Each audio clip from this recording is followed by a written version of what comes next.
మొదటిసారి మంత్రిగా బాధ్యతలు స్వీకరించిన పవన్ కళ్యాణ్ గారికి శుభాకాంక్షలు.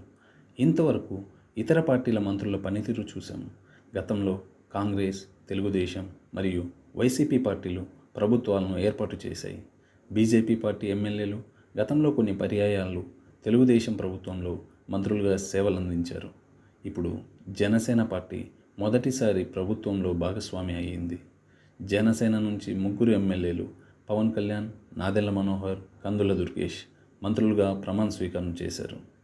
నిన్న అధికారికంగా బాధ్యతలు స్వీకరించారు. సంబంధిత శాఖల అధికారులతో సమీక్షలు నిర్వహించారు. జనసేన కార్యకర్తలు, పవన్ కళ్యాణ్ అభిమానులతో పాటు యావత్ తెలుగు ప్రజలు జనసేన మంత్రుల పనితీరు ఎలా ఉండబోతుందో అని ఆసక్తిగా ఉన్నారు. చూద్దాం, పవన్ కళ్యాణ్ తన పార్టీ మంత్రులతో సినిమాలలో లాగా ట్రెండ్ సెట్ చేస్తాడో లేక ట్రెండ్ ఫాలో అవుతాడో.